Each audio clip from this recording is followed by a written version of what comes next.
Kuri uyu wa 19 Nyakanga 2025 kaminuza y'Ingozi ifatikanije na kaminuza y'u Burundi eka mbere nishiramwe mpuzamakungu Nations Unies yarahimbaje musi mukuru mpuzamakungu hariwe amahoro Journée Internationale de la Paix. Nkuko bisigurwa n'uburongozi bwa kaminuza y'Ingozi, uwo munsi usanzwe uhimbazwa ku igenekerezo rya 21 Nyakanga buri mwaka bawushize imbere yaho kuko uwo munsi mukuru umwaka wa 2025 wahuriranye no ku munsi w'Imana. Uwo munsi mukuru ka wari witabiriwe n'abubahwa batandukanye.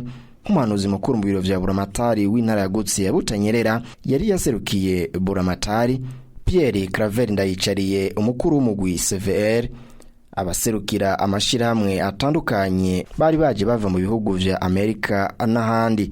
Uwo munsi waranzwe n'akanyamuneza hamwe n'amahoro wabereye mu nyubako z'iyo kaminuza nkuko bivugwa n'umuyobozi w'iyo kaminuza Patiri Bangayimbaga Apollinaire avuga ko iciyumviro citunganywa y'uwo munsi mukuru ari kubera ko iyo kaminuza igihe yavuka hari mu gihe c'intambara eka nayo iraterera bimwe biboneka mu guharanira amahoro.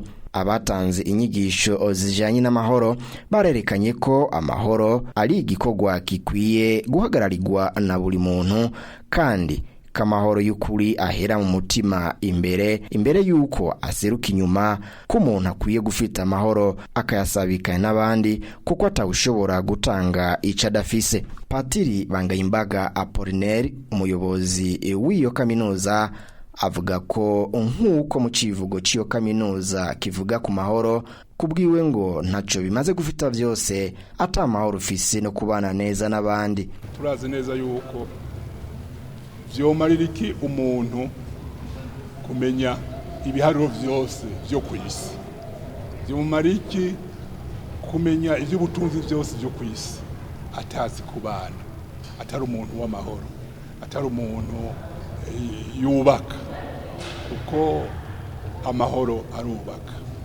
arubaka mu muntu. Udafise amahoro biragoye kugira ngo ubeho, udafise amahoro biragoye kugira ngo yatange.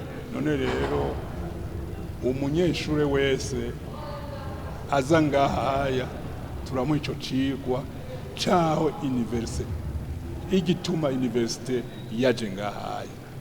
Iciyumviro nk'ico cyo kumbatira amahoro kikaba gishigikirwa na bamwe mu banyeshuri biga kuri iyo kaminuza eka mbere bagashima ku nyigisho bahungukiye bagasezerana kwizo nyigisho bagiye kuzisangiza n'abandi mu kibano.